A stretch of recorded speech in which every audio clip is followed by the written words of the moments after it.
bisa kita mulai.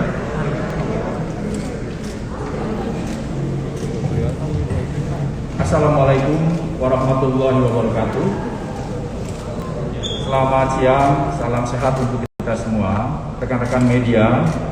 Pada siang hari ini kita telah bersama dengan Bapak Menko Polhukam, Bapak Mahfud MD, dan juga Bapak Kabar Eskrim, Komjen Pol Agus Andrianto, dan juga Kepala PPATK, Bapak Dian Edianare.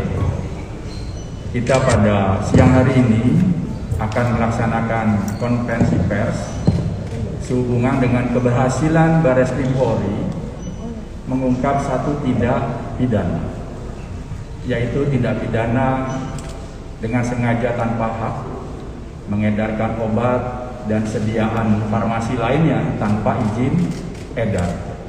Ini dilakukan oleh tersangka sejak tahun 2011 sampai 2021. Nanti tentunya bagaimana kasus ini Bapak Kabar Eskrim akan menjelaskan kepada kita semua. Untuk mempersingkat waktu, tentu yang pertama ada hal yang akan disampaikan oleh Bapak Menko Polhukam. Silakan Pak Menko. Assalamualaikum warahmatullahi wabarakatuh.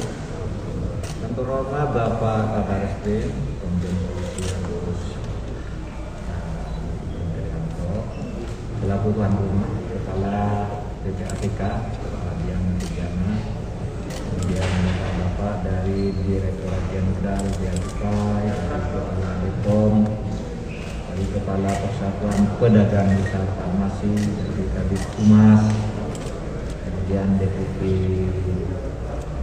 5 Kemenko Polhukam, serta staf khusus dari Kemenko Polhukam.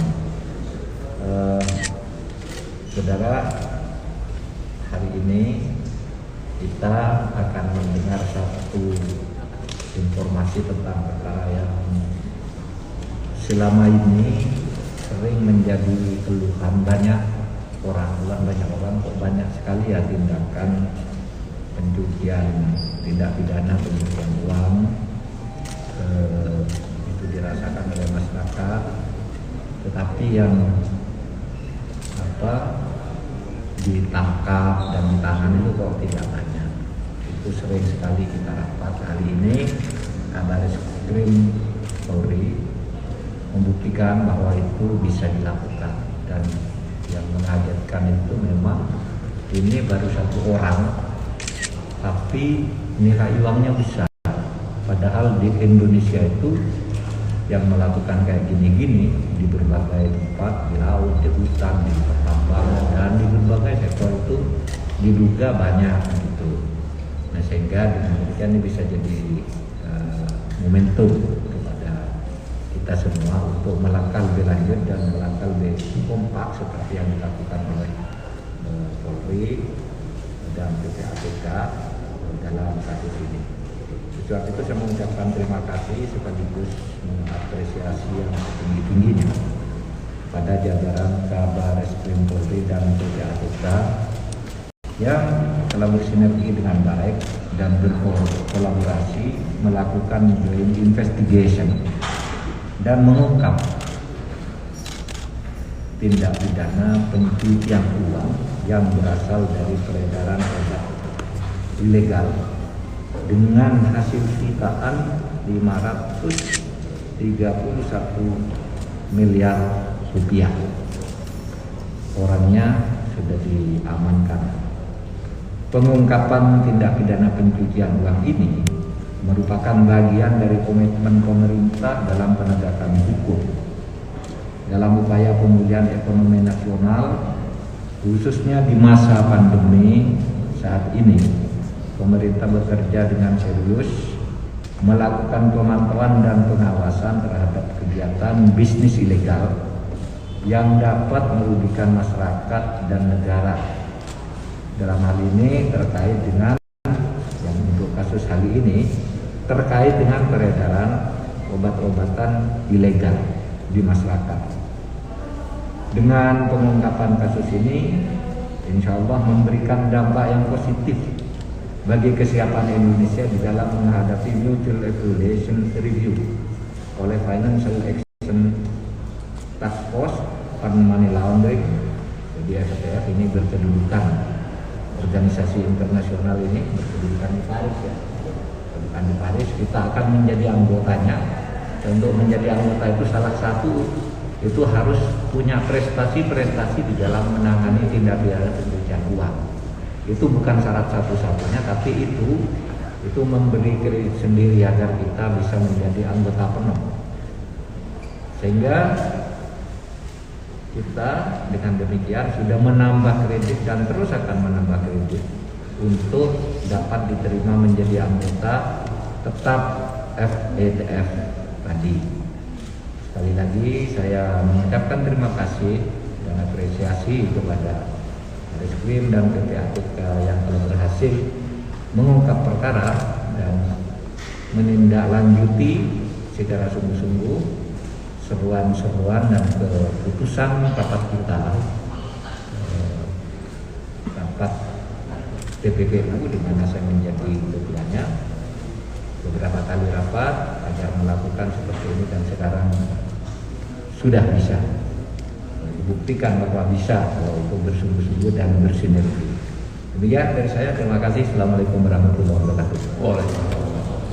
Terima kasih Bapak Menko. Selanjutnya ada hal-hal yang disampaikan oleh Kabar Eskrim. Silakan Pak Kabar. Assalamualaikum warahmatullahi wabarakatuh.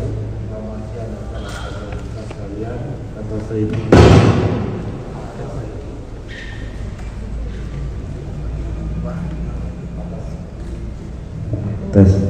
atas izin Bapak Menko Polhukam selaku Ketua Penanganan TPPU di Indonesia,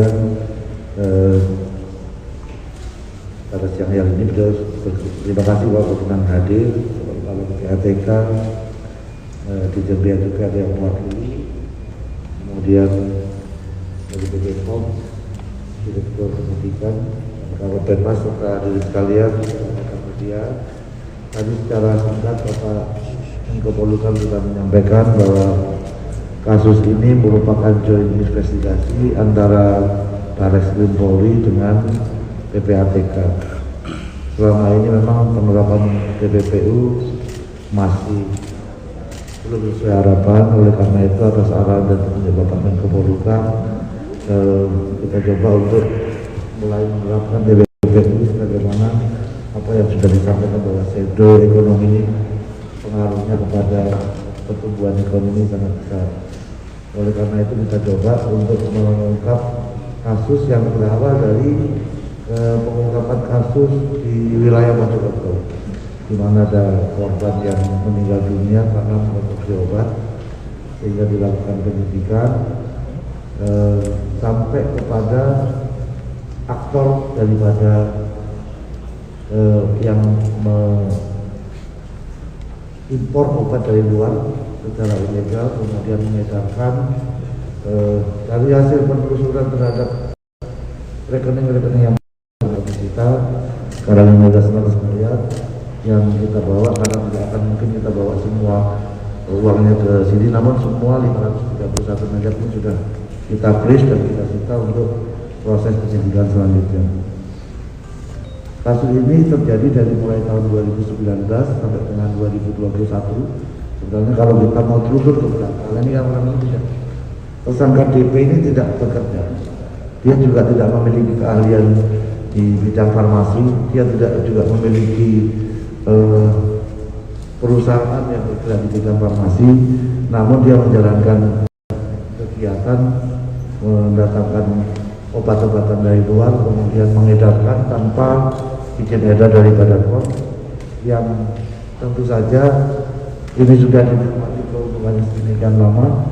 Tadi Bapak Menko Polhukam menyampaikan baru satu orang saja sudah bisa kita sita sejumlah 531 miliar. Tentunya ke depan atas arahan Bapak Menko Polhukam dan insya Allah kita akan terus bekerja sama dengan PPATK dan instansi terkait lainnya, mudah-mudahan penerapan TPPU bisa kita laksanakan di masa-masa yang mendatang. Nanti secara teknis rekan-rekan akan mendapat penjelasan dari Direktur Reserse Ekonomi yang melaksanakan kegiatan bersama-sama dengan rekan-rekan dari PPATK. Terima kasih. Assalamualaikum warahmatullahi wabarakatuh. Waalaikumsalam. Terima kasih Bapak Kabar Eskrim. Selanjutnya ada hal yang akan disampaikan oleh Kepala PPATK. Silakan Bapak Kepala PPATK. Terima kasih. Assalamualaikum warahmatullahi wabarakatuh. Selamat siang, Bapak Ibu sekalian. Saya mungkin sedikit menambahkan apa yang disampaikan Bapak Menko dan Pak Kabar Eskrim mengenai kasus yang kita tangani ini. Sebagaimana mungkin teman-teman sekalian sudah mengetahui bahwa memang ada dua kasus besar yang sudah kita tangani. Yang pertama itu yang terkait dengan penipuan, business email compromise, yang juga kita lakukan secara joint investigation dengan teman-teman Kabar Eskrim, dan itu sudah kita bisa waktu itu bisa membekukan Pak sekitar 300 miliar dari 600 kerugian pada waktu itu, kerugian dari penipuan Pak. Itu yang namanya business email compromise. Dan ini adalah proyek besar kedua yang ditangani oleh PPATK dan Kabar Eskrim hari yang kita umumkan hari ini. Ini sebetulnya adalah concern kita teman-teman sekalian, bahwa tentu kita melihat perkembangan yang terjadi di masyarakat, komplain mengenai obat-obat palsu, obat-obat terlarang yang beredar dan lain sebagainya. Itu memang bukan cuma merugikan secara keuangan, tetapi ini membahayakan kesehatan masyarakat. Oleh karena itu kita sangat memberikan konsentrasi untuk melakukan analisis dan pemeriksaan terhadap kasus ini, dan kita bisa menemukan ternyata bahwa kita sudah bisa menemukan seseorang yang tadi sudah disampaikan yang rekeningnya yang kita bekukan itu berjumlah sekitar 557 miliar. Nah, ini tentu adalah kasus yang cukup baik sebagai contoh bagaimana kita menerapkan apa yang kita sebut sebagai penanganan tindak pidana ekonomi terintegrasi yang sudah menjadi pembicaraan dengan Pak Menko dan juga dengan Bapak Presiden seperti mengenai masalah ini. Hal yang sama mungkin sekedar sebagai ilustrasi teman-teman sekalian, kita lakukan juga dengan teman-teman kejaksaan yang terkait dengan Pak Asabri maupun kasus Asabri dan kasus Jiwasraya. Ini adalah investigasi bersama sehingga penanganan tindak pidana asalnya kemudian langsung disertai dengan tindak pidana pencucian uang. Sebagaimana pernah saya sampaikan di berbagai kesempatan, memang keberhasilan kita untuk memberantas tindak pidana ekonomi itu akan sangat tergantung kepada kemampuan kita untuk menindak tindak pidana pencucian uangnya. Nah, ini karena faktor penjara akan ada di situ. Seperti hari ini, nampaknya mungkin uang itu otomatis bisa kita ambil, bisa kita sita untuk negara. Nah, ini kita sudah melakukan penelitian, ada 8 bank dan 1 manajer investasi yang kita teliti, dan ada 19 rekening yang kita blok, secara sementara, setelah itu kemudian diambil alih oleh teman-teman di Barreskrim, dan 2 rekening dari manajer investasi yang kita bukukan. Ini merupakan suatu langkah yang cepat, dan untuk kita juga mengapresiasi kerjasama dari teman-teman bank untuk bisa mengungkap ini dengan lebih cepat.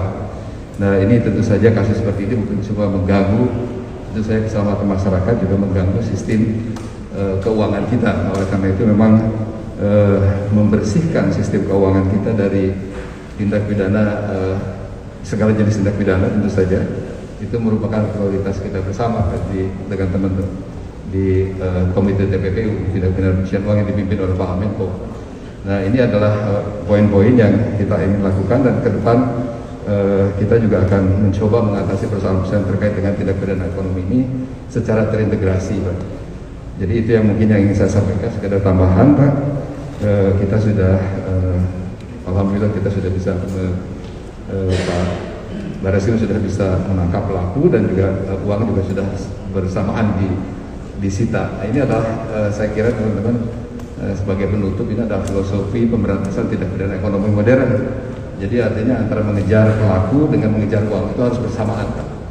Kalau misalnya hanya mengejar pelaku, tentu ini tidak ada faktor penjara.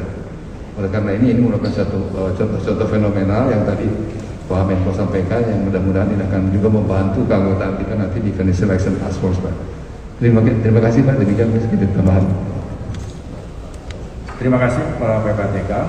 silakan mungkin rekan-rekan sebelum kita tutup ada 1 atau 2 pertanyaan yang menyangkut kasus yang diekspos pada siang hari ini. Silakan. Ya.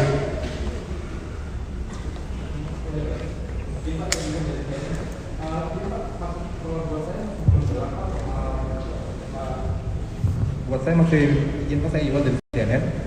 Buat saya masih belum jelas Pak soal bagaimana si pelaku ini menjual, kemudian karena ini kan barang buktinya sampai sebesar ini gitu loh. Agak nggak masuk akal kalau tersangkanya cuma 1 ataukah memang masih ada tersangka lain yang dikejar begitu loh Pak. Kemudian ketika misalnya dia mengedarkan obat ke apotek yang lain-lain itu memang tidak ada, dari apoteknya sendiri tidak ada yang dijadikan tersangka juga atau apa seperti itu Pak. Mohon lebih kronologisnya lebih jelas lagi Pak. Terima kasih. Terima kasih rekan-rekan. Jadi ini berawal dari pengungkapan kasus meninggalnya orang karena obat aborsi di wilayah Mojokerto. Dalam proses pengembangannya kita menuntut ada tersangka tentunya yang sekarang sedang proses hukum di Mojokerto. Namun kita akan mencari siapa yang paling aktor pendananya siapa. Sehingga kepada yang bersangkutan ini kita lakukan penelusuran terhadap keluar masuknya barang, termasuk cara-cara mereka untuk bertransaksi. Jadi dari luar negeri ini yang kita telusuri ini dulu ya Mas ya, karena ini adalah dan dia yang aktor intelektualnya tentunya ini yang menjadi objek penelusuran keuangannya, sehingga dari masuk ke Indonesia, kemudian transaksinya melalui bank apa, kemudian dialihkan ke bank mana saja, itu kita dengan bantuan dari PPATK kita bisa telusuri sehingga dari tersangka ini bisa kita sita 531 miliar. Nanti pengembangannya bisa kepada rekening istrinya dan lain sebagainya, ini bisa kita kembangkan setelah ini kita ekspos ini. Itu saya rasa dulu Mas. Baik, mungkin masih ada? Mungkin bisa dijelaskan apakah sudah sampai misal pengirimannya dari luar negeri itu melalui jalur mana, terus bobotnya udah nyampe berapa aja di luar negeri? Ya, nanti akan kita bahas setelah kita ungkap kasus. Karena ini juga baru 2 minggu kita mengungkap kasus ini. Jadi mudah-mudahan setelah ekspos ini kita akan kembangkan kepada pelaku yang lain, karena ini pasti melalui transportir maupun mungkin ada importer yang membantu memasukkan barang ini, termasuk siapa-siapa yang menjadi agent dari yang bersangkutan untuk menambah keuangan.